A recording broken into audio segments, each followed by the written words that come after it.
옛날 옛적 산 좋고 물 맑은 조선의 어느 골짜기 마을에 다 허물어진 듯한 초가삼간 하나가 있었지요. 그 집에선 날마다 배틀이 덜그럭덜그럭 소리내며 돌아가고 부지런히 뽑은 누에실로는 가난한 여편네들의 무명 저고리를 짚고 귀부인들 옷에는 고운 비단실을 써서 반들반들 광이 나는 천을 짰답니다. 그 시절엔 그런 천 하나 짜려면 참나무로 만든 배틀 하나에 온 정성을 실어야 했어요. 그런데 말입니다. 그 마을서 멀리 언덕 너머 혹은 구불구불한 시골길 어귀에서나 볼 수 있었던 사내 하나가 있었어요. 흑빛 얼굴에 여윈 몸, 키도 작고 기운도 없어 보였지요. 마치 하늘이 줄복을 다 빼앗긴 듯 사람들 사이에선 늘 저 양반은 무슨 사연이 있을까 수군대곤 했어요. 마을 개들조차 그 사내가 초겨울 해가 기울 무렵 마을 어귀에 나타나기만 하면 일제히 지저댔습니다. 보찜 하나 짊어지고 구부정하게 걷는 그 모습이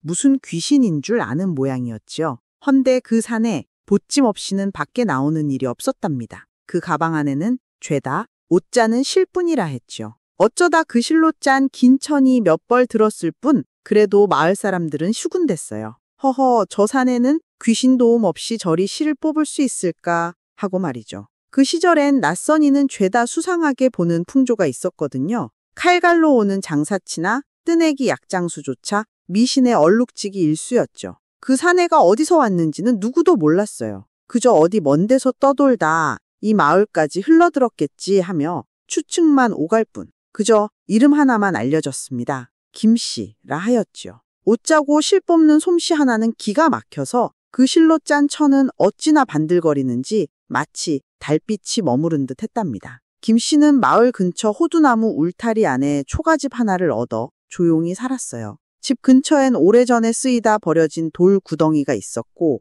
집 안에선 날마다 배틀 돌아가는 소리가 났죠. 그 소리가 또 범상치 않았어요. 보통 도리꾀 소리는 쾌활하고 리듬도 있는데 김씨네 집에선 이상한 울림이 나곤 했죠. 마을 아이들은 그 소리를 들으면 새동지 찾던 것도 멈추고 헌 초가 창문 틈에 코를 들이밀었답니다. 그러다 김씨가 실이 꼬이지 않게 배틀을 멈추면 아이들 숨죽이고 있던 걸 눈치챘어요. 김씨는 그럴 땐 성가신 듯 배틀에서 내려와 문을 열고 아이들을 빤히 노려보았죠. 그 눈초리 한 방이면 아이들 셋 넷은 무서워 깍소리 지르며 달아났습니다. 김씨 얼굴은 창백했고 광대뼈는 튀어나오고 눈은 툭 붉어졌죠. 아이들은 저 눈빛으로 보면 병에 걸린다고도 했어요. 천연두니, 경련이니 부모들이 밤에 속삭이던 말이 애들 귀에 스며들어 그런 생각을 하게 만들었죠. 귀신이랑 말 잘하면 의원 비용도 아낀다더라는 말도 돌았어요. 그런 말들은 마을 어르신들이 밤에 모닥불 피워놓고 입에서 입으로 전하곤 한답니다. 왜냐하면 말이죠. 그 시절 농사꾼들 마음속에는 눈에 보이지 않는 힘에 대한 두려움이 깊이 자리 잡고 있었거든요. 그 옛날 마을 사람들에게 세상은 늘 낯설고 아득한 곳이었습니다. 자기들 논밭을 벗어나면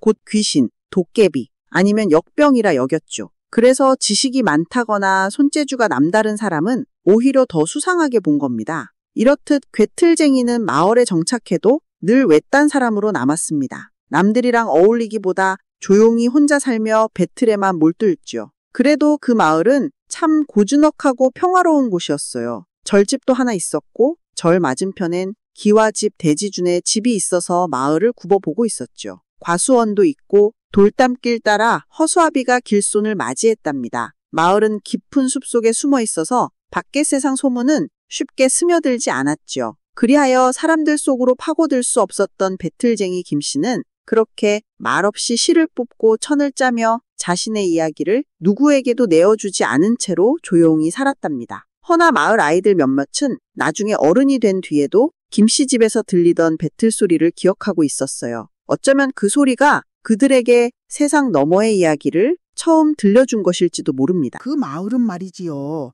겉보기엔 고요하고 한적했지만 속을 들여다보면 당시 사회생활이란 것이 어디까지 올라갈 수 있는지를 단박에 보여주는 곳이었답니다. 시장도 관청도 몰고 큰 길도 비껴간 동네였지만 그 안엔 어찌어찌 농사짓는 신용만 하면서도 살림살이 넉넉한 몇몇 지주들이 있었지요. 그 양반들은 전쟁통에 이것저것 사재기한 물건 팔아 큰 돈을 만졌고 설날이면 단 오며 추석이면 동네 잔치 벌이며 흥청망청 놀기를 좋아했답니다. 그런 마을에 김씨라 하는 배틀쟁이가 처음 발을 들인 지도 어언 15년이 흘렀어요. 처음엔 젊은 사내였지요. 얼굴은 하얗고 눈은 또렷하되 어딘지 가까운 것만 겨우 보는 듯한 근시안 같은 눈이었지요. 겉모습은 별다를 거 없었어요. 그저 보통 사람처럼 보였지만 이 마을 사람들 눈엔 뭔가 달라 보였어요. 그가 짓는 배틀일이 워낙 특이했거든요. 또 어디서 왔느냐 묻자 북쪽으로 하였으니 그건 그 시절엔 마치 하늘에서 뚝 떨어진 것처럼 들렸답니다. 그 양반 사는 방식도 특이했지요. 누구를 자기 집으로 불러들이는 법이 없었고 마을에 나와 주막에서 막걸리 한 사발 마시는 일도 없었어요. 장터통에서 잡담 나누는 것도 없고 웬만하면 남녀 할 것 없이 먼저 찾아가는 일도 없었지요. 여염집 처녀들 사이에서도 입을 모아 말하길 그이는 누구 하나 억지로 마음 얻으려 하지도 않더라 했어요. 마치 죽었다 살아난 사내는 안 만나겠다는 맹세라도 한 듯이 말이지요. 마을 사람들 눈에 김씨는 그저 이상한 눈빛의 사내가 아니라 어딘가 신령한 기운이 서려 있는 듯 했지요. 이를 뒷받침하는 얘기도 있었습니다. 나무꾼 최 씨가 어느 날 해걸음 무렵 숲길 따라 집에 돌아오는 길에 김씨를 보았다는 거예요. 등엔 무거운 보찜을 메고 돌담에 기대서 있었지요. 그런데 이상한 건 보찜을 내려놓지도 않았고 그대로 굳은 사람처럼 서 있었답니다. 최 씨가 다가가 김씨 하고 불러도 눈은 마치 죽은 사람처럼 움직이지 않았고 몸도 뻣뻣했답니다. 손은 쇠처럼 보찜을 움켜쥐고 있었다는군요. 그래서 최 씨는 이 양반 숨이 멎었구먼 하고는 팔을 흔들었는데 말이죠. 그 순간 김 씨는 깜빡 눈을 뜨더니 태연하게 안녕하세요 하고 인사한 뒤 툭툭 먼지를 털며 가버렸답니다. 그 얘기를 들은 사람들 사이에 말이 많았지요.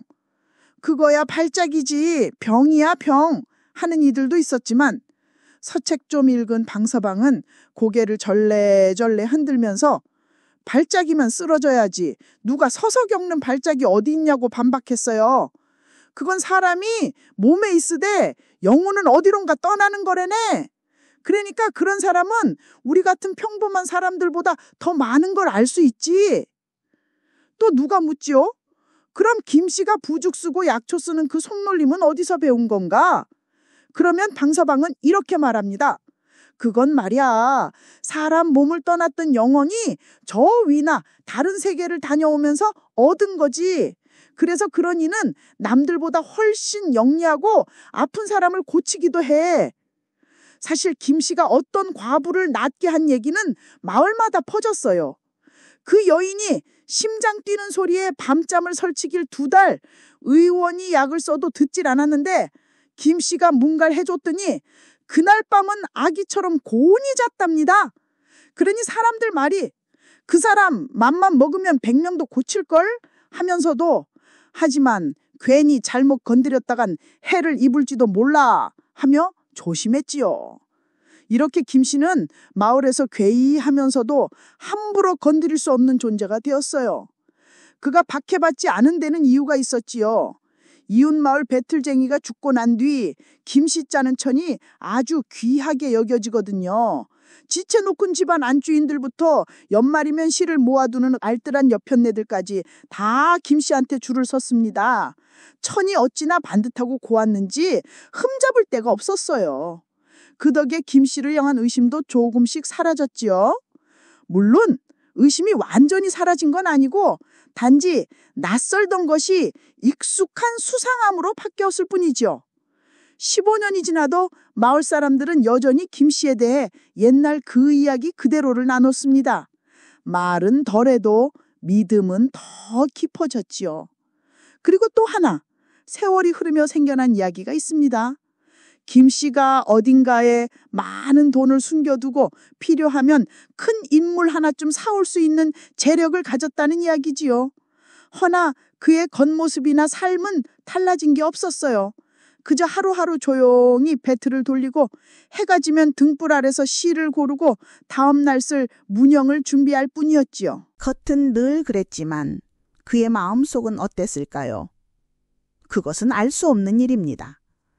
하지만 세상에서 도망쳐 숨어든 이가 고요한 골짜기 속에서 무엇을 생각했을지는 듣는 우리 각자의 상상에 맡기는 수밖에요. 김씨라는 배틀쟁이가 아직 이 마을로 오기 전엔 말입니다. 그의 삶은 참으로 활기차고 뜻깊은 나날들이었어요. 움직임도 많고 생각도 깊고 무엇보다도 서로 의지하는 동물들과의 정이 두터웠지요. 그 시절 장인의 삶이란 게 그랬습니다. 손재주뿐 아니라 말재주와 정신의 길까지 갖추어야 하는 법이었지요. 김 씨는 젊은 시절 한양의 어떤 문파, 글 짓고 시 읊는 양반들 사이에서 자라났습니다. 그곳은 비록 가난한 선비들이 많았어도 입만 살아있어도 사람 노릇한다고 했지요. 자기 말로 뜻을 밝히고 나라 이름 몰라도 마을 일쯤은 의견 하나쯤 내는 게 당연한 그런 곳이었습니다. 그 문파에서는 김 씨를 매우 아끼고 존경했답니다. 단정한 성품에 믿음도 깊었고 말도 정직했지요. 헌데 어느 날 시회 자리에서 시를 짓다 말고 김 씨가 돌연 몸을 굳히고 혼을 잃는 일이 벌어졌습니다. 시간도 꽤나 흘렀지요.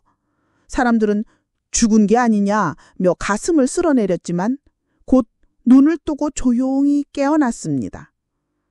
그 일이 있고 나서부터 사람들은 그를 더 이상 그냥 시 잘 짓는 선비로 보지 않았습니다. 어딘가 특별한 하늘이 진조를 내려준 사람으로 보았지요. 어떤 이는 의학적인 이유를 따져보려 했지만 김 씨도 그의 동료들도 그런 설명 따위는 귀담아 듣지 않았습니다.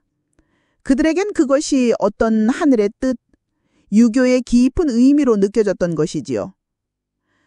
김 씨는 아마 뭔가 더 큰 일을 위해 택해진 사람이라 여겨졌습니다. 비록 그가 혼절한 동안 무슨 계시나 환시 같은 걸 보진 않았다지만 그 일을 겪은 뒤로 사람들은 그의 말과 눈빛에서 더욱 빛과 열정을 느낄 수 있었답니다. 더 솔직한 이들이었다면 혹 그 기억을 자신에게 유리하게 꾸며냈을지 모르지요. 그러나 김 씨는 그런 이가 아니었습니다. 그는 정직했고 허튼 말을 입에 올리는 법이 없었지요. 그가 어머니에게서 물려받은 건 약초에 관한 지식도 있었어요. 들풀 하나, 뿌리 하나도 가볍게 여기지 않았고 그걸 어찌 다렸어야 효험이 있는지도 꿰뚫고 있었지요. 하지만 세월이 흐르면서 그는 점점 그 지식을 쓰는 것조차도 꺼리게 되었습니다. 기도 없이 쓰는 약초는 허망하고 기도만으로도 병이 나을 수 있다면 약초는 무슨 소용이냐는 생각에 그를 짓눌렀지요. 그래서 어느 날부터는 들로 나가 약초를 찾는 일조차도 마음속 유혹처럼 느껴졌습니다. 그 문파엔 김 씨보다 조금 나이가 많은 한 젊은 선비가 있었지요. 이름하여 정연우라 했습니다. 사람들은 이 둘을 형제처럼 여겼어요. 한 사람이 나타나면 다른 한 사람도 곧이어 보일 만큼 가까웠거든요. 정연우는 똑똑하고 바른 사람이었지만 좀 엄하고 고집이 센 데가 있었어요. 스승보다 자신이 더 낫다 여기는 기색도 있었고 약한 자들에게는 융통성 없는 말투로 아픔을 주는 일이 종종 있었지요. 그래도 김 씨에게 정연우는 누구보다 믿음직한 벗이었습니다. 김 씨의 눈빛은 크고 투명했고 늘 믿는 사람에게 보이는 단순하고 솔직한 애정이 담겨 있었지요. 그에 비해 정연우는 눈은 가늘고 입은 굳게 닫혀 마음속 생각을 밖으로 드러내지 않는 사람이었습니다. 두 사람은 함께 시를 짓고 세상과 사람에 대해 말하길 즐거워했습니다. 김 씨는 늘 말하곤 했어요. 나는 그저 희망과 두려움 사이를 헤맬 뿐 그 너머엔 이르지 못하오. 그러면 정현우는 이렇게 대꾸했습니다. 나는 어느 날 기도하던 중 빈 종이 위에 부르심과 선택은 확실하다는 글귀가 홀로 떠오르는 꿈을 꾸었소. 그 뒤로 나는 흔들리지 않소. 그런 대화는 해질 무렵에 혹은 눈 내리는 겨울밤 등불 아래 모인 선비들 사이에서 종종 오가곤 했지요. 그들은 마치 바람 속에 흔들리는 어리고 가벼운 혼처럼 신념과 의심 사이를 떠도는 존재들이었습니다. 김 씨는 나중에 한 명문가의 외동딸과 약혼도 했지요. 집안 살림이 넉넉한 건 아니었지만 둘 다 조금씩 저축하며 결혼 날을 기다리고 있었답니다. 그의 약혼녀는 정연호와의 벗증도 너그럽게 받아들였고 그것이 김 씨에겐 큰 기쁨이었지요. 그러던 어느 날 사건이 터진 겁니다. 김 씨가 또다시 그 무아지경 상태에 빠진 겁니다. 모두가 걱정하고 위로의 말을 건넸지만 오직 정연우만은 달랐지요. 그는 조용히 말했습니다. 이건 부처님의 은혜가 아니라 귀신의 장난일지도 모릅니다. 형제여, 마음속 어두운 것을 감추지 마시오. 김 씨는 그 말을 꾸짖음이 아니라 형의 당연한 걱정으로 받아들였습니다. 그는 분노하지 않았고 단지 슬펐지요. 자신이 가장 믿는 것이 자신의 마음을 의심한다는 것만큼 아픈 일은 없으니까요. 자, 그리하여 김 씨는 조용한 세월 속에서도 어딘가 어두운 그림자를 마주하게 되었답니다. 그림자는 멀리서 오는 것이 아니었어요. 어느 날부터인가 김 씨는 약혼녀 가해의 눈빛이 이상하게 바뀌었다는 것을 느꼈지요. 처음엔 관심이 더 깊어진 줄 알았어요. 자주 다가오고 말을 건네고 따뜻한 눈으로 바라보곤 했거든요. 헌데 이상하지요. 그 눈빛 속엔 어쩐지 움츠러드는 듯한 겁내는 기색도 섞여 있었답니다. 그래서 김 씨는 어느 날 조심스레 물었지요. 혹 약조를 물리고 싶은 마음이 있어? 하지만 가해는 단호히 고개를 저었답니다. 아니옵니다. 그런 마음 단 한순간도 품어본 적 없사옵니다. 그들의 약혼은 양반 문파에서도 다 인정받았고 집안끼리도 오래전부터 맺어진 인연이었으니 말이야. 그 어떤 사사로운 감정 하나로 쉽게 끊을 수 있는 인연이 아니었지요. 그때는 무언가 어그러지려는 기운이 천천히 마을을 맴돌고 있었답니다. 그 무렵 문파에서 오랫동안 가르침을 주셨던 훈장 어르신께서 병환이 깊어졌답니다.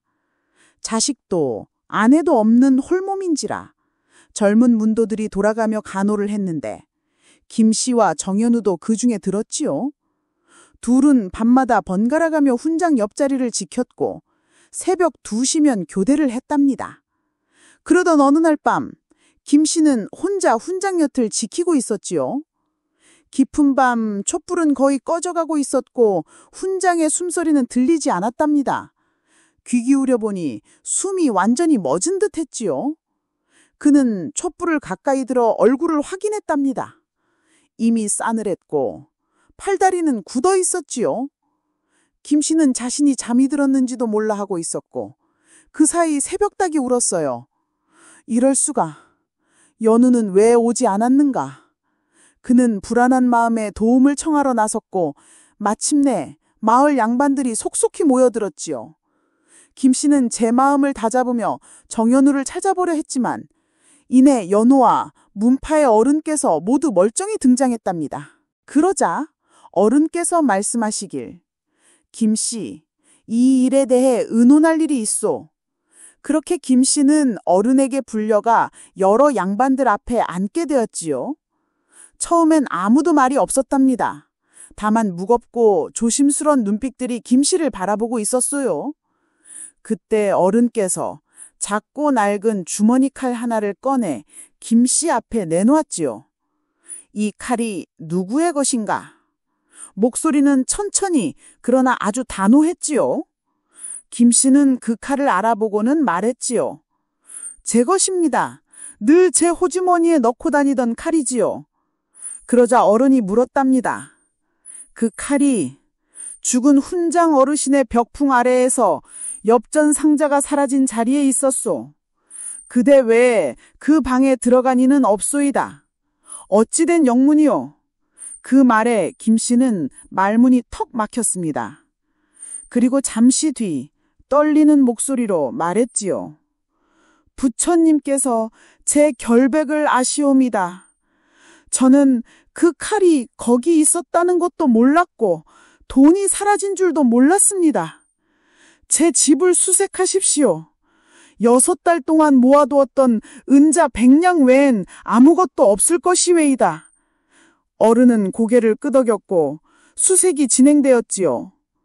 그러자 정현우가 직접 나서서 김 씨 방 서랍 뒤에서 빈 엽전 상자를 찾아냈답니다. 사람들 사이에 조용한 탄식이 흘렀고 김 씨는 가만히 입술을 깨물며 고개를 떨궜어요. 정현우가 그에게 다가와 말했지요. 형제여, 이제 이쯤에서 모든 것을 고백하시오. 더 이상 숨기지 마시오. 그러자 김 씨는 천천히 눈을 들어 그를 바라보며 낮게 말했답니다. 9년을 함께한 우리가 내가 거짓말하는 걸 본 적이 있던가? 하지만 부처님께서 내 무죄를 밝히실 것이오. 정현우는 그 말에 얼굴을 굳히고 이렇게 말했지요. 형제여, 사람이 마음속 비밀스런 방에서 무엇을 했는지 어찌 남이 알겠소? 혹여 귀신에게 빌려준 틈이 있었던 게 아니오. 그 말에 김 씨는 순간 얼굴이 붉게 물들었다가 곧 창백해질렸지요. 그는 입술을 들썩이며 말하려다 무언가 안에서 막는 듯 다시 침묵했답니다. 그러다 끝내 한마디를 남겼어. 기억났소. 칼은 내 주머니에 없소이다. 사람들이 응송했지요. 그럼 어디 있었단 말이냐? 하지만 김 씨는 고개만 가로저으며 떨리는 목소리로 말했단다. 저는 너무 큰 충격을 받아 그 이상은 말할 수 없소이다. 부처님께서 진실을 밝혀주실 것이외이다. 그리하여 다시 조사가 이어졌지만 결정적인 증거는 찾지 못했답니다. 허나 어른은 말했지요. 증거는 간접적이나 죄는 분명하다. 김 씨의 재산을 몰수하고 문중에서 쫓아내거라. 그리하여 김 씨는 살던 마을에서 쫓겨났답니다. 그리고 얼마 지나지 않아 세상은 다시 한번 그를 버렸답니다. 정현우가 김 씨의 약혼녀 가해에게 청혼을 했다는 소문이 퍼진 것이지요. 가해도 오래 지나지 않아 이를 받아들였어요. 사람들은 조용히 수군거렸고 누군가는 혀를 찼답니다. 허허, 그리 믿던 형제 사이가 참말로 허망하구먼. 그렇게 김 씨는 떠났고 마을은 다시 조용해졌지만 어디선가 배틀 돌아가는 소리 마냥 그날 밤의 기억은 바람결처럼 사람들 귓가에 오래 남았답니다. 정의라는 것이 꼭 사람들 말처럼 공정한 것인지, 벗이라 부르던 이는 과연 무엇을 믿었던 것인지 그건 지금까지도 모를 일이로다. 배움으로 삶이 다채로워진 사람들조차도 때때로 삶에 대한 습관적인 견해를 굳게 지키기 어려워하고 눈에 보이지 않는 것에 대한 우리의 믿음은 과거의 기쁨과 슬픔이 실제 경험이라는 감각에 의존할 수 있습니다. 특히 그들이 자신의 역사를 전혀 모르고 자신의 생각을 공유하지 않는 존재들이 있는 새로운 땅으로 갑자기 옮겨졌을 때 대지가 다른 품을 보여주고 인간의 삶이 그들의 영혼이 길러진 형태와 다른 형태를 가질 때 더욱 그렇습니다. 옛 신앙과 사랑으로부터 흔들린 마음들은 아마도 망각의 강물과 같은 유배의 영향을 보았을 것입니다. 과거는 그 상징들이 모두 사라졌기 때문에 꿈처럼 희미해지고 현재 또한 어떤 기억과도 연결되어 있지 않기 때문에 꿈처럼 희미해집니다. 그러나 그들의 경험조차도 김 씨와 같은 단순한 배틀장이가 자신의 고향과 사람들을 떠나 이 마을에 정착했을 때 어떤 영향을 받았을지 철저히 상상하기 어려울 것입니다. 널리 펼쳐진 언덕들이 보이는 그의 고향 마을보다 더 같지 않은 곳은 없었습니다. 이 낮고 숲이 우거진 지역에서는 빽빽한 나무와 울타리 때문에 하늘에서조차 숨어있는 듯한 느낌을 받았습니다. 깊은 아침의 고요 속에서 일어나 이슬 맺힌 가시덤불과 줄지어 뭉쳐 자란 풀들을 바라볼 때 한때 그에게 높은 섭리의 재단이었던 고향의 중심을 둔 그의 삶과 어떤 관계도 없어 보였습니다. 하얗게 도배된 벽, 작은 방석들, 그리고 억제된 바스락거림과 함께 익숙한 인물들이 들어섰고, 먼저 익숙한 목소리, 그리고 독특한 어조로 신비롭고도 친숙한 문구들을 심장에 달고 다니는 부적처럼 내뱉었습니다. 훈장님과 의심할 여지 없는 배움을 전하고 몸을 앞뒤로 흔들며 오랫동안 익숙한 방식으로 책을 다루던 그가 몸담았던 문파, 시조가 읊어지는 동안의 구절들 사이의 휴지와 시조 속 목소리에 반복되는 물결, 이 모든 것들은 김 씨에게 신성한 영향의 통로였고 그의 유교적 감정의 보금자리였습니다. 그것들은 양방 가문이 지상에 구현된 그들의 왕국이었습니다. 오랜 서적에서 어려운 단어를 발견하는 배틀장이는 추상적인 개념에 대해 아무것도 모릅니다. 어린아이가 부모의 사랑을 모르고 다만 피난처와 양육을 위해 팔을 뻗은 하나의 얼굴과 하나의 품만을 아는 것처럼 말입니다. 그리고 그 고향의 세계와 지금의 세계보다 더 다른 것이 무엇이 있을까요? 방치된 풍요로움으로 게으르게 보이는 과수원들, 사람들이 자기 집 문간을 한가롭게 서서 바라보던 넓은 절, 길을 따라 느릿느릿 달리거나 집으로 들어가는 붉은색 농부들, 밤에는 남자들이 무겁게 숨을 쉬고 저녁 화로의 빛 아래 잠들고 여자들이 다음 생을 위해 바느질을 비축한다는 농가들, 지금 사는 마을에는 김 씨의 믿음을 구퐁의 감각으로 돌려놓을 만한 말이 나올 입술이 없었습니다. 옛날 사람들은 저마다 땅을 지키는 신령이 따로 있다고 믿었지요. 그래서 태어난 고향의 경계를 넘어서면 그 땅을 지키는 신령의 보살핌도 닿지 않는다고 생각했습니다. 낯선 땅에 홀로 떨어진 불쌍한 김서방의 심정이 꼭 그랬습니다. 마치 자신을 지켜주던 모든 좋은 기운은 고향에 두고 자신을 반기지 않는 낯선 신령의 땅에 들어선 듯 막막했지요. 이곳 사람들은 제법 풍족해 보였지만 김서방이 평생 소중히 여겼던 믿음이나 도리 같은 것은 알지도 못하는 듯했습니다. 김서방 마음속에 남아있던 작은 믿음의 불씨는 이 낯선 강의 어둠을 밝히기에 너무나 희미했습니다. 마음 둘 곳 없는 김서방이 기댈 곳은 오직 배틀뿐이었습니다. 그는 밤낮으로 배틀에 앉아 옥감을 짰습니다. 왜 이리 늦게까지 일하는지, 이 옥감을 짜서 얼마를 벌게 될지 생각조차 하지 않았습니다. 마치 거미가 아무 생각 없이 그저 본능적으로 줄을 뽑아내듯 김서방의 손도 쉼없이 북을 놀리며 허전한 마음의 구멍을 메워나간 거지요. 마침내 지주마님의 비단치마가 완성되었고 김서방은 품삯으로 빛나는 은돈 5푼을 받았습니다. 고향에서 일할 때보다 훨씬 큰 돈이었습니다. 날생 처음으로 다른 누구에게도 몫을 떼어줄 필요가 없이 오로지 자신만의 것이 된 돈이었습니다. 하지만 앞으로도 그저 배틀이나 짜며 살게 될 자신에게 이 돈이 다 무슨 소용일까 싶었지요. 그러나 손바닥 위에서 반짝이는 은돈을 보고 있었는지 왠지 모를 기쁨이 차올랐습니다. 그것은 배틀질이나 밥을 먹는 것과는 또 다른 새로운 삶의 즐거움이었습니다. 어두운 저녁 들판을 가로질러 집으로 돌아올 때면 그는 품속의 은돈을 꺼내보곤 했습니다. 어둠이 짙어질수록 은돈은 더욱 빛나는 듯 했습니다. 그러던 어느 날 김서방의 다쳤던 마음에 작은 틈을 내는 일이 생겼습니다. 가죽실을 고치러 갔다가 신을 만드는 무두장이의 아내가 병으로 끙끙거리며 앓아누운 것을 보게 된 것입니다. 그 모습을 보니 문득 돌아가신 어머니 생각이 간절해졌습니다. 어머니께서는 비슷한 병을 앓으실 때 손수 약초를 다려 드시고는 기운을 차리곤 하셨지요. 김서방은 치근한 마음에 무두장이에게 말했습니다. 의원님 약도 소용이 없으셨다니 제가 예전에 어머니께 해드렸던 약초를 한번 다려다 드리겠습니다. 이 작은 친절이 김서방의 삶을 온통 뒤바꿔 놓을 줄 누가 알았을까요? 그런데 이게 웬일입니까? 김서방이 다려준 약초물을 마신 무두장이 아내가 거짓말같이 자리에서 일어난 것입니다. 이 소문은 마을에 삽시간에 퍼져나갔습니다.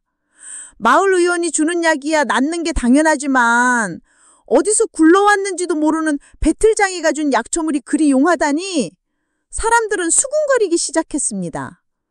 옛날에 우리 마을에 살던 용한 할머니가 꼭 저랬지. 맞아. 그 할머니는 약초도 잘 썼지만 부적도 잘 썼잖아. 아이가 경기를 일으키면 다들 그 할머니한테 달려갔죠.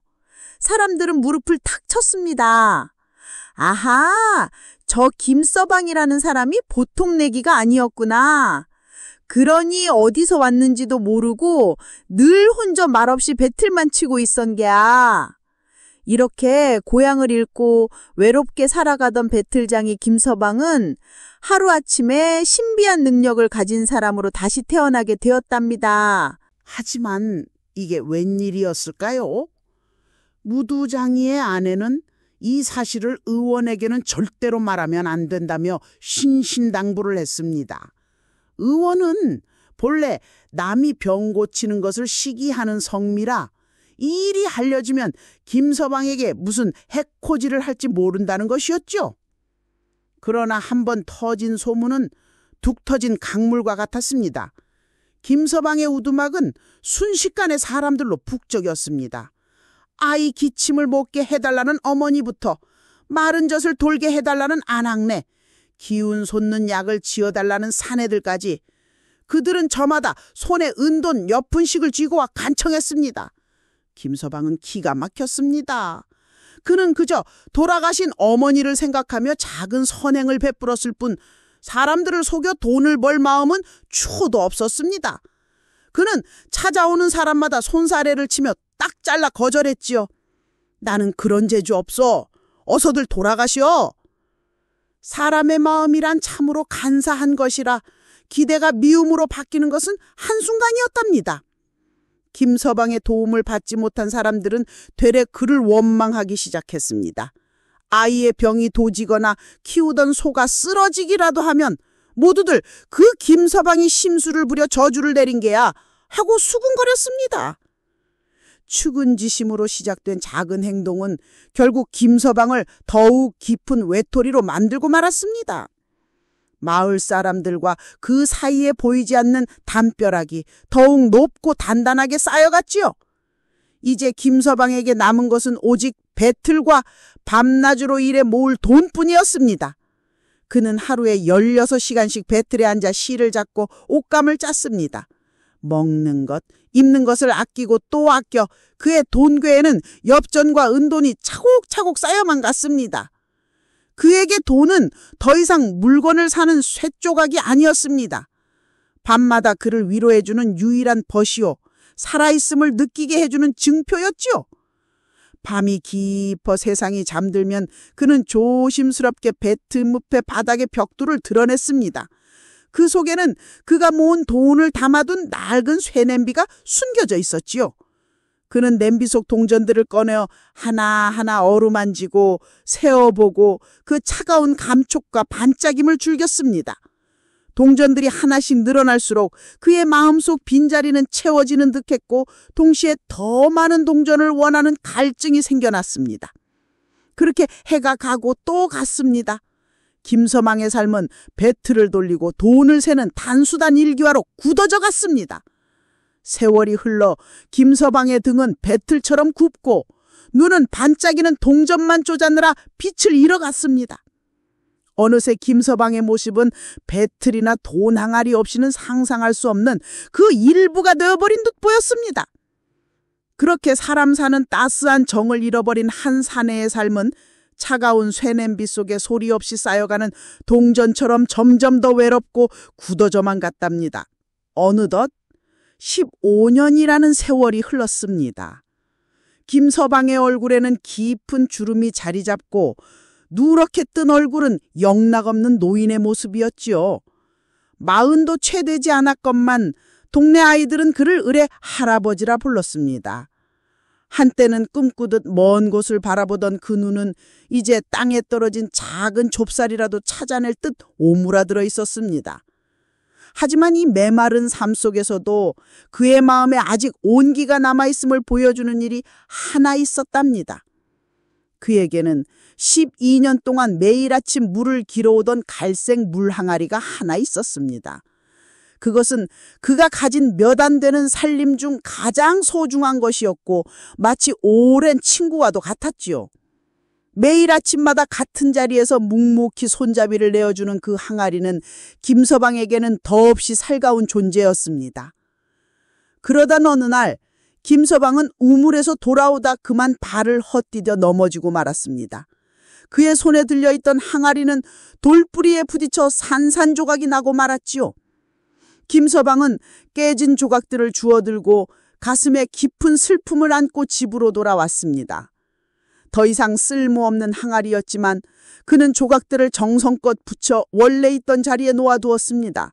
마치 오랜 벗의 무덤이라도 만들어주던 말이죠. 이 일 빼고는 김서방의 15년은 한결같았습니다.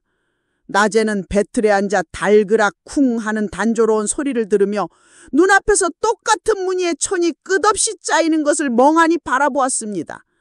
하지만 밤이 되면 그에게도 즐거운 시간이 찾아왔습니다. 덧문을 닫고 빗장을 단단히 건 후에 그는 자신의 보물을 꺼내었습니다. 어느새 새 냄비에 다 담을 수 없을 만큼 불어난 돈은 이제 2개의 두툼한 가죽 주머니에 나뉘어 담겨 있었지요. 어두운 가죽 주머니에서 황금빛 동전들이 와르르 쏟아져 나올 때 그의 눈은 얼마나 반짝였을까요? 그는 황금을 가장 아꼈지만 힘들여 번 은돈과 엽전 하나하나도 소중히 여겼습니다. 그는 동전들을 바닥에 펼쳐놓고 그 속에 손을 담그기도 하고 하나하나 세어보며 가지런히 쌓아 올리기도 했습니다. 그에게 동전들은 지난 고된 시간의 위로여 앞으로 살아갈 날들의 유일한 희망이었지요. 그의 마음은 온통 배틀과 돈에만 쏠려 있어 예전에는 훤히 알던 약초들이 길가에 지천이로 널려 있어도 거들떠보지 않았습니다. 한때는 풍요롭던 그의 삶은 마치 넓은 강줄기가 바싹 말라붙어 모래바닥에 희미한 실개천 자국만 남긴 것과 같았지요. 하지만 김서방이 이 마을에 온 지 15년째 되는 해의 동짓달 금운 무렵에 그의 얼어붙은 삶에 2번째 큰 변화가 찾아오게 됩니다. 그리고 그 이야기는 마을 사람들의 삶과 기묘하게 얽히고 설켜게 되었답니다. 옛부터 이 고을에서 가장 으뜸 가는 인물이라 하면 단연 이대감이었더랬죠. 대감댁은 저를 마주보는 언덕 아래 우람한 돌계단과 뒤편에 높다란 마구간을 둔 검은 기와 얹은 고래등 같은 큰 기와집이었습니다. 고을 안의 토지를 거느린 이가 몇 있었지만 유독 이분만을 대감이라 불렀으니 그 덕망과 체면이 범상치 않았던 게죠. 이 대감은 직접 농토를 살피고 농사일에 손을 얹는 성미였지만 그와 논밭을 주고받는 소작인종 몇몇은 종종 그의 엄한 기색에 불만을 품기도 하였답니다. 말하자면 마치 그는 고을 수령이나 되는 양 권세가 서린 이였지요. 고을 백성들은 허연 막걸리를 들이키며 자유로이 취하였고 통풍이니 중풍이니 하는 병도 양반가에서 걸리면 귀하게 여겼습니다. 저 병은 조상독이 깊어야 걸릴 수 있는 병이라오 하고들 수군거렸지요. 가난한 이들은 부유한 집안 사람들이 흥청망청 사는 것을 그저 마땅하다 여겼고 그들의 잔치가 곧 마을의 예술이 되고 노랫가락이 되며 전해 내려올 이야기가 되곤 했답니다.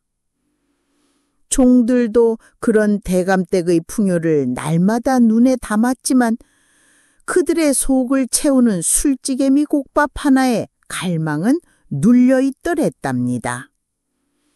계절이 바뀌어 큰 잔치가 열릴 때면 온 마을이 그것을 가난한 이들에게 복이 되는 날이라 여기고 즐겨하였지요.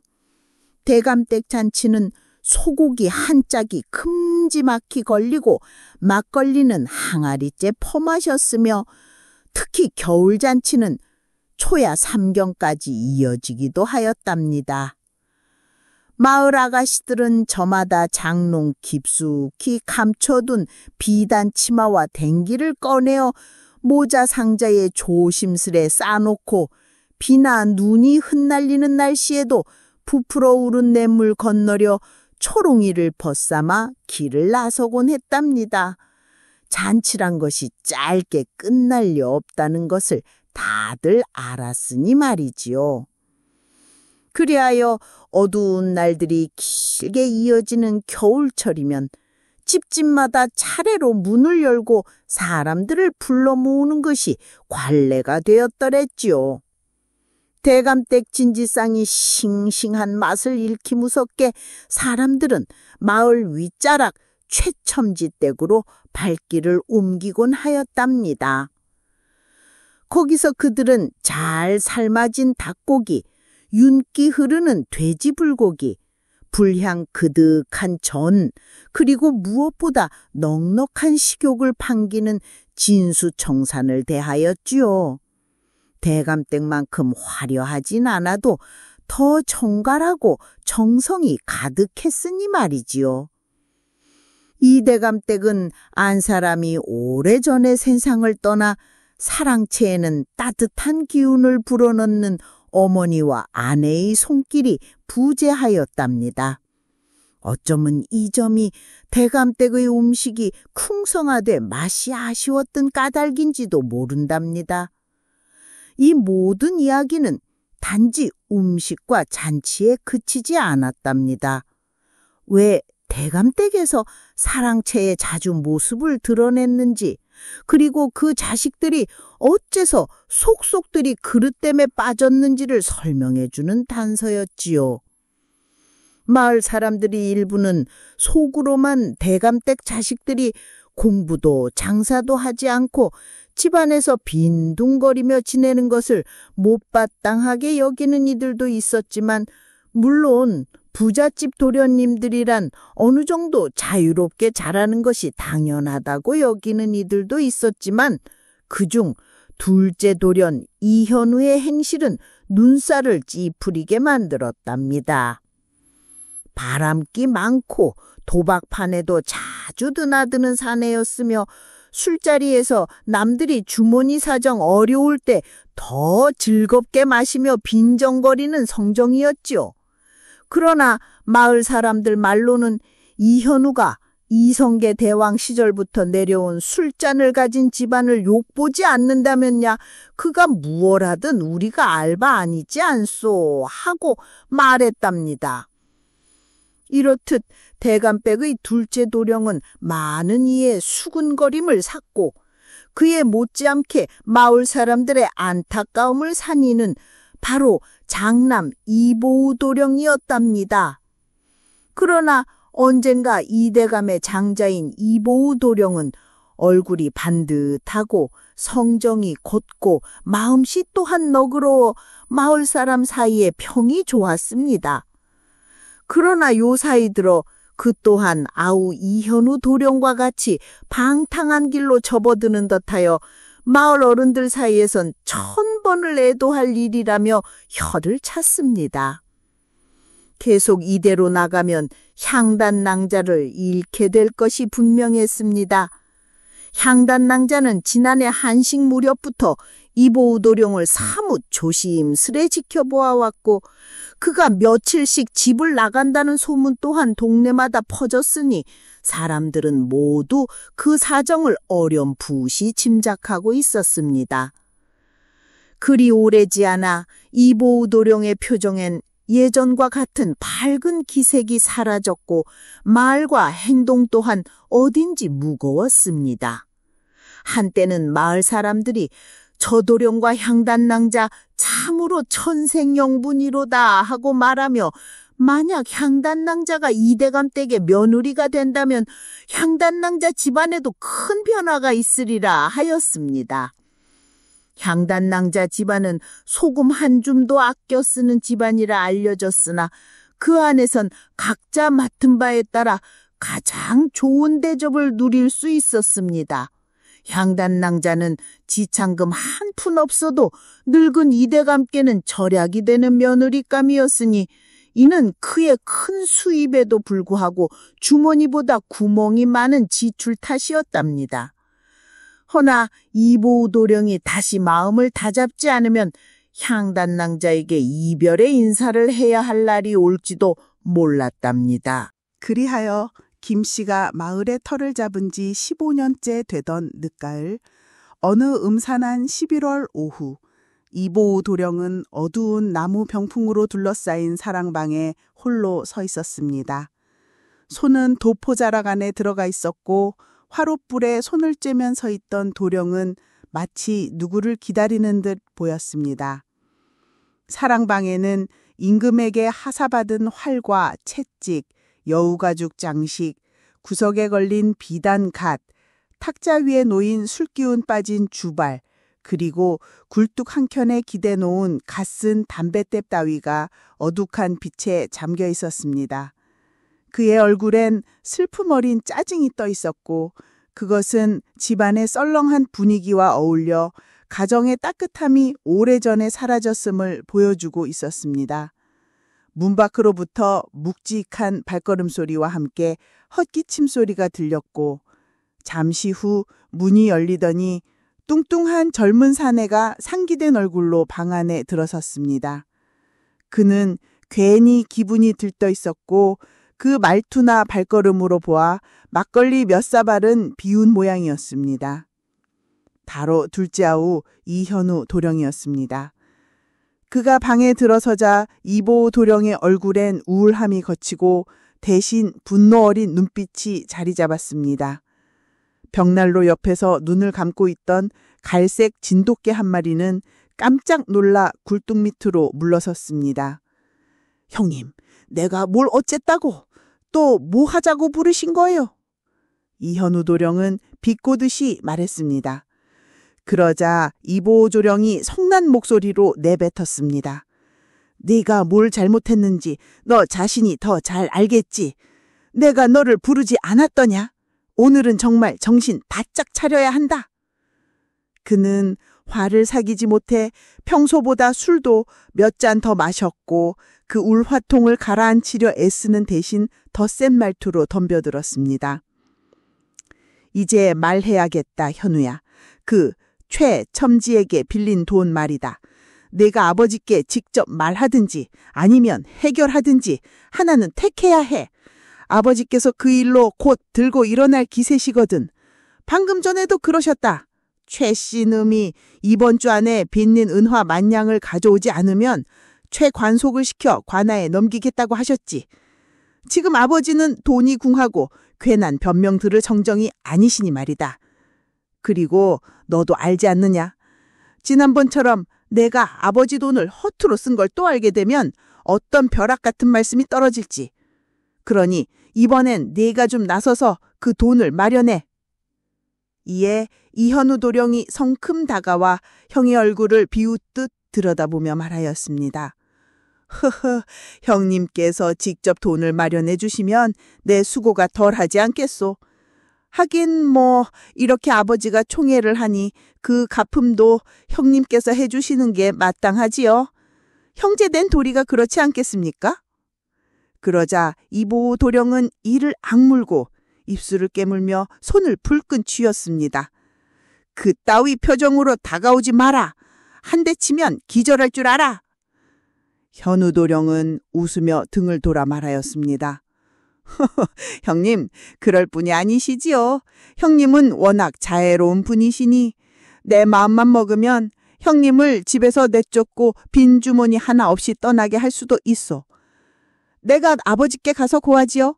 그 어질고 곱디고 온 수양 처자와 가짜 혼인을 하였고 술주정꾼이 아녀와는 더이는 못 살겠다고. 그러면 나는 곧장 형님의 자리에 아주 편안히 들어앉겠지요.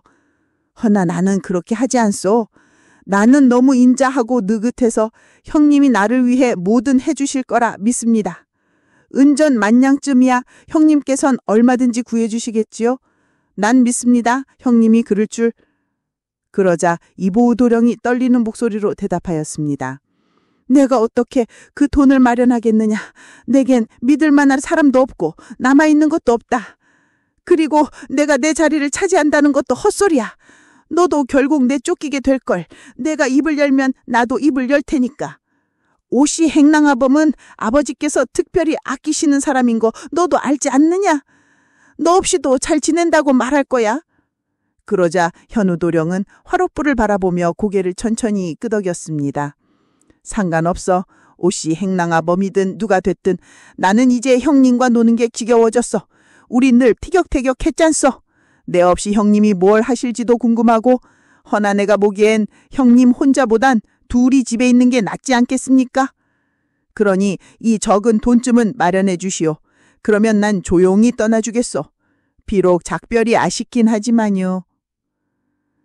현우도령은 슬쩍 자리를 뜨려 했으나 이보도령은 그의 소매를 붙잡고 맹세하듯 말하였습니다.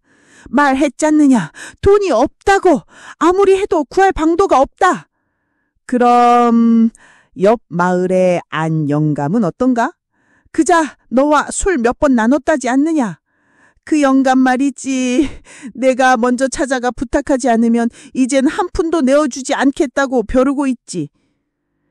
허면 형이 그토록 아끼시는 천리마 비호를 잠깐 내어주는 건 어떤가? 말은 쉽다. 내일 사냥 나갈 때 비호에 안영감과 그 아들을 태워드리기만 하면 될 거야. 분명 그 자리에 있을 거야. 그렇게만 되면 마음에 들어서 팔라고 은전 10,000냥이 아니라 50,000냥도 받아낼 수 있지. 그들 해질 무렵이면 발끝까지 진흙에 젖어 돌아올 건데 그날은 옆마을에서 큰 잔치가 열린다더군. 그 말에 현우도령은 고개를 비스듬히 젖히며 일부러 가늘고 부드러운 목소리로 말을 이어갔습니다. 허면 수양 낭자도 오시겠군요. 우리는 그녀와 춤을 추고 다시는 헛된 짓 하지 않겠노라 맹세하면 그녀의 은총을 다시 받을 수도 있겠지. 낭자께서 우리를 불쌍히 여겨줄 테니. 수양 얘기는 그만두어라. 이 멍청한 놈아. 이보우도령은 얼굴을 벌겋게 달아오르며 소리쳤습니다. 그건 내가 입에 올릴 일이 아니야. 왜? 현우도령은 여전히 능청하는 듯이 말하며 탁자 위에 놓인 채찍을 들어 손바닥에 툭툭 치며 말했습니다. 지금이야말로 좋은 기회 아니겠소? 형이 다시 낭자야 마음을 사로잡기 원한다면 내가 조언 좀 해줄까 싶소. 나중에 형수되는 사람이 아편을 과하게 마셔버리면 형도 홀배가 될 것이고 시간을 절약할 수 있을게요. 그 말에 이보도령은 더욱 창백해지며 몸을 떨며 마침내 이를 악물고 말했습니다. 내 인내심이 반하게 이르렀다 현우야. 내가 좀 더 똑똑했더라면 알았겠지. 남자를 이리 벼랑 끝에 몰아붙이다 보면 언젠간 어떤 식으로든 뛰어오르게 마련이라는 걸. 지금 이게 무슨 상황인지 나도 모르겠단 말이다. 하지만 말이다. 그는 잠시 말을 멈추고 숨을 고른 뒤 이를 악물고 다시 말했습니다. 이젠 내가 직접 아버지께 모든 것을 말씀드릴 수밖에 없을 것 같구나. 더 이상 내 등살을 견딜 수가 없다. 너도 가끔 아버지께 전부를 고하겠다고 협박했지. 허나 그 내 비밀이 내가 생각하는 것처럼 값지지 않을 수도 있어. 넌 내 돈을 다 끌어다가 향단이에게 뭘 어쩌겠다는 거냐. 결국은 그녀는 내 말대로 하게 될 거야. 이보우는 거칠게 숨을 내쉬며 마지막 말을 내뱉었습니다. 다 그따위야. 이젠 내가 직접 아버지께 말씀드릴 거다. 그리고 넌 지옥에나 떨어져라. 현우도령은 자신이 도를 지나쳤음을 그리고 마음 약한 형이라도 결국 결단을 내릴 수밖에 없는 경계선이 있음을 깨달았지만 여전히 태연한 얼굴로 말하였습니다. 마음대로 하시오. 하지만 그 전에 한 잔 걸치고 가게. 그는 채찍 손잡이로 문을 툭툭 두드리며 외쳤습니다. 어이! 술상 좀 차려라! 이보우 도령은 화롯불만 뚫어져라 바라보며 꼼짝 않고 앉아 있었습니다. 그는 옆주머니 안에 감춰둔 작은 호두를 초조하게 만지작거렸고 눈은 마룻바닥에 고정되어 있었습니다. 크고 억센 체격의 그였으나 주먹으로 눕히거나 칼로 베어낼 수 없는 그런 위협 앞에서는 한 발자국도 나아가지 못했습니다. 본디 결단력이 부족하고 도의의 용기를 지니지 못했던 이보우는 모든 것이 자신에게 등을 돌리는 듯한 상황 속에서 더욱 움츠러들고 말았습니다. 동생의 협박과 배신 가능성을 떠올리자 그것이 결국 자신에게 돌아올 파국보다 오히려 덜 두려웠습니다. 고백한다면 일은 곧장 파국으로 치닫겠지만 배신은 아직 불확실한 그림자일 뿐이었기 때문입니다. 그는 고백이라는 확실성 앞에서 무의식적으로 안도감을 느끼며 다시금 불안과 망설임 속으로 물러섰습니다.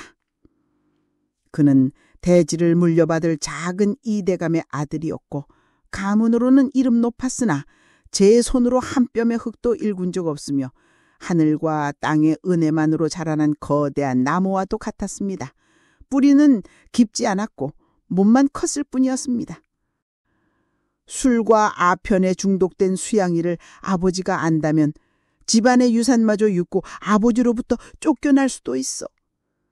그것은 너무도 혹독한 대가였습니다. 이보우는 고백 이후에 자신의 삶을 그려보려 애썼지만 마치 존귀한 가문에서 쫓겨난 패장수처럼 자살다음으로 비참한 처지밖에 떠오르지 않았습니다. 아니, 그는 차라리 모든 걸 우연에 맡기고 싶었습니다. 머리 위엔 칼이 매달려 있고 가슴 속엔 두려움이 도사리고 있었지만 차가운 어둠 속으로 내달리는 것보다는 익숙한 술상에 앉아 술잔을 기울이는 편을 택하고 싶었습니다. 동생에게 모든 것을 내어주고 입을 다무는 것이 아버지께 가서 직접 진실을 고하는 것보다 더 쉽고 가벼워 보이기 시작했지요. 그러나 자존심만은 아직도 그를 붙잡고 있었습니다. 입을 꾹 다문 채 다시 대화를 시작하는 것만은 허락하지 않았습니다. 반면 현우도령은 그런 형의 기색을 오래도록 지켜보고 있었고 그날따라 평소보다 훨씬 짧은 시간 안에 술잔을 피웠습니다. 천리마 비호를 팔자는 그 차디언 말투, 실로 너답다. 이보가 고개를 떨구며 한숨처럼 내뱉었습니다. 그 말은 내가 가진 마지막이요. 내 평생 가장 아끼는 짐승이다. 내게 자존심이란 게 조금이라도 있다면 마구간이 덩 빈 걸 보고 부끄러움을 알았을 테지. 지금 사람들 사이에선 나를 두고 비웃음이 끊이질 않는데 말이다. 허나 넌 누군가가 나쁜 장사라고 느끼는 걸 즐기려게 하는 자야. 그래서 결국 자신까지 팔아넘게 될걸. 그래, 맞는 말이요. 현우도령은 여전히 태연한 얼굴로 술잔을 내려놓으며 말했습니다. 난 사람들을 거래에 끌어들이는 데는 보석 같은 재주가 있지 않소. 형도 알다시피 그게 나의 장점이요. 그래서 말이요, 형에게도 충심으로 조언을 드리는 거요. 비호를 내일 사냥터에 데리고 가시오. 안영감이 그 말을 한눈에 알아보고 기꺼이 값을 치를 것이오. 비록 안장에 앉은 형이 나보다 더 잘생겨 보일지는 모르지만 그들이 값을 매기는 건 사람 아닌 말이니까. 그래, 내 말에 맡기라고? 현우도령은 전혀 개의치 않는 표정으로 화롯불을 바라보며 말하였습니다. 네가 안영감의 빚을 갚을 차례이니 그건 내 알바가 아니지. 형이 안영감에게 가서 돈을 받아놓고도 아버지께는 못 받았다고 둘러댔으니 말이야. 나는 그저 형이 친절을 베풀어준 줄만 알 뿐. 돈을 갚고 싶지 않다면 내버려 두어도 좋아. 나야 상관없으니. 허나 형이 내일 먼 길 떠나는 곳이 불편할까 염려되어 비호를 대신 팔아줄 마음이 있었을 뿐이야. 장남 이보우는 말없이 앉아 있었답니다. 그는 당장이라도 현우를 붙잡고 채찍을 빼앗아 내리치고 싶었지만 손이 가기 전에 그보다 더한 두려움이 그의 가슴을 누르고 있었습니다. 신체적 공포가 아니라 자신의 모든 것을 무너뜨릴 수 있는 말로는 형용할 수 없는 두려움이었죠. 이보우는 마침내 침묵을 깨고 반쯤 화해하는 어조로 말하였답니다. 비호에 대해서는 말장난하지 마라. 네가 그들에게 공정하게 말하고 은전도 정확히 전해주어야 해. 그게 어긋나면 모든 게 무너질 테니 나는 아무것도 묻을 수 없어. 그리고 네 머리통이 깨질 수도 있으니 내 집을 허무는 것만큼은 즐기지 마라. 허허, 형님이 돌아올 줄 알았지? 현우는 몸을 일으키며 웃었다. 말을 데려갈 테니 1200냥은 형에게 줄게. 단 더 받으면 말이야. 허나 내일 또 어제처럼 비가 억수로 쏟아질 수도 있잖아. 그러면 너는 길을 나서지 못하겠지. 이보호는 그 말이 장애물이 되길 바라는 것인지조차 분간하기 어려운 목소리로 중얼거렸답니다. 비가 오든 눈이 오든 나는 늘 길을 나설 준비가 되어 있지.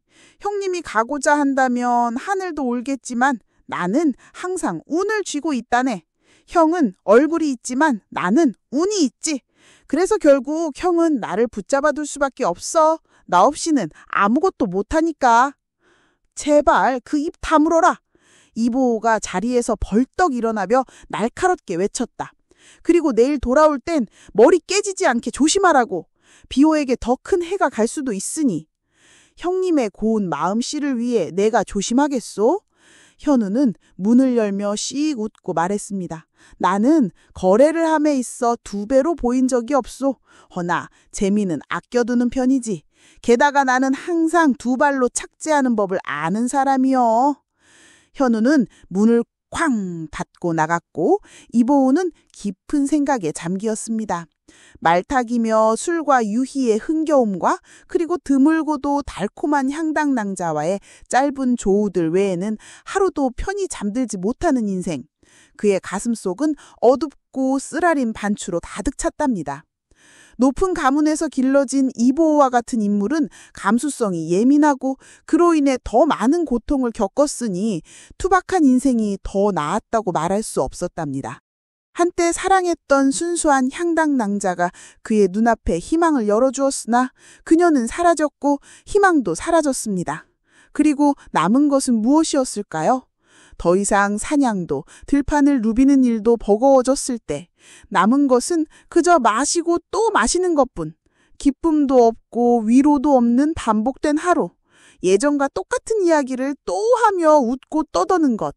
그래도 그들 중 몇은 본디 인심이 곱고 아무리 난폭해도 잔인하지는 않은 이들이었습니다. 어릴 적엔 슬픔과 후회의 날카로운 끝을 느꼈고 사랑을 의지했으나 다시 벗어날 수 없는 굴레에 갇힌 사람들이었답니다. 이렇듯 그들의 모든 생각은 그들 자신의 보잘것없는 이야기와 기억 속에서도 쉴 곳을 찾지 못하였답니다. 때는 보우도령이 26살 되던 해였답니다. 겉으로는 반듯한 양반 자제였으나 속으로는 깊은 수심에 잠긴 사내였습니다. 그의 삶은 남모를 비밀 동거로 얽혀 있었으니 이는 순정한 심성에 어울리지 않는 가책과 후회의 열기로부터 비롯된 일이었습니다. 허나 그 동거는 그에게 족쇄여 무덤 같은 것이 되어버렸답니다. 그 안에는 천박한 욕정과 헛된 망상이 있었으며 마침내 그 환상이 꺾인 뒤에는 오직 추악하고도 말 못할 사연만이 남았으므로 더는 보우도령의 아픈 사사로운 기억을 이 자리에서 끄집어낼 필요는 없을 것이었지요. 보우는 오래전부터 알았지요. 이 모든 일이 다만 자신의 어리석음만이 아닌 그보다 더 교활한 이현우의 관계였다는 것을. 현우는 형의 그릇된 혼정을 빌미로 제 욕심과 질투를 채우려 하였습니다. 만일 보우가 자신을 오직 희생양이라 여기며 그 사슬을 받아들였으만 있었다면 그 삶의 재갈도 이토록 아프지는 않았을 것입니다. 그러나 그가 홀로 앉아 중얼거리는 저주는 모두 현우의 간사한 음모를 향한 것이었다. 그런 그에게도 또 다른 저주의 대상은 있었으니 그것은 다름 아닌 자신의 욕망과 우매함이었답니다. 그가 내린 선택은 욕망이 떠난 지금에 이르러서는 미친 짓처럼 느껴졌습니다.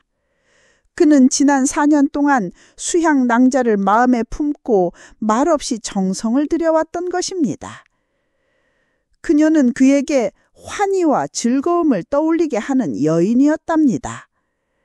허나 그 정은 결코 결실을 맺을 수 없었으니 그녀는 기생의 소생으로 양반가의 법도에 들 수 없는 몸이었답니다.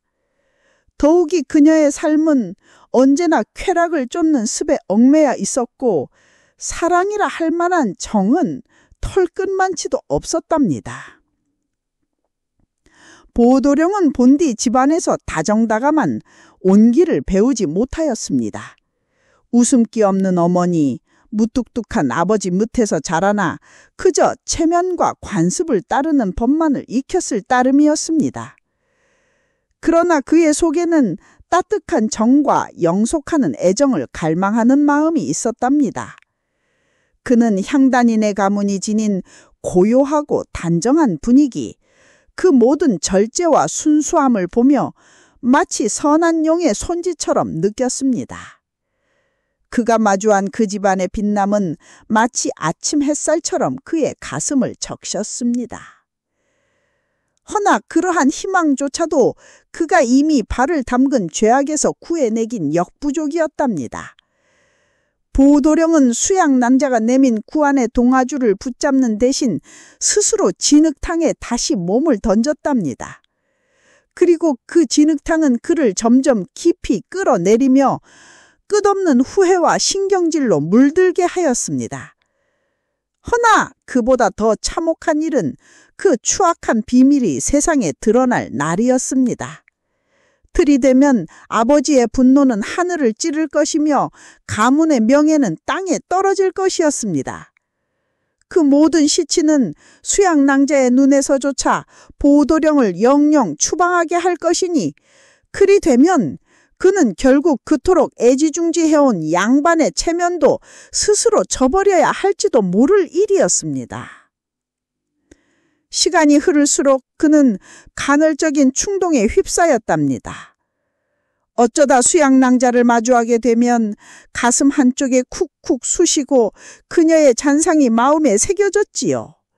그 감정은 곧 족쇄의 무게를 더욱 뚜렷이 느끼게 했습니다. 그 무렵 그에게 또 한 번의 갈망이 찾아왔지요. 내일 있을 사냥에도 마음이 내키지 않는 것은 단지 몸이 나른해서가 아니었답니다. 그는 그 갈망을 채우고자 비호를 동생에게 맡기고자 하였습니다. 그리하여 향하는 것은 다름 아닌 수양 낭자가 사는 장터 마을이었지요. 그녀에 대한 그의 감정은 이제 연정이라기보다는 혐오에 가까웠지요. 그녀의 형상은 그의 생각 속에 늘 따라 붙었고 마치 온 마을이 그녀의 그림자에 사로잡힌 것 같은 착각을 불러일으켰습니다. 사내가 짓는 죄는 때로 자신을 혐오하게 만듭니다. 그리고 선량하던 보우도령은 점점 쓸쓸하고도 매서운 사내로 변해갔습니다. 내면에는 잔인한 갈망들이 들락날락하며 한번 들어오면 머물기를 고집하였습니다. 그날 저녁 그는 무엇을 할까 고민하다가 그저 장에 들러 닭싸움 이야기를 들으며 시간을 보내는 것도 방법일 것이라고 생각을 했지요. 마을 사람들 모두가 그곳에 있으니 그도 그 무리에 끼어 시름을 잊을 수 있을 거라 생각했지요. 그는 본디 닭싸움엔 아무런 관심도 없었지만 오늘만큼은 그마저도 위안이 되리라 여겼답니다.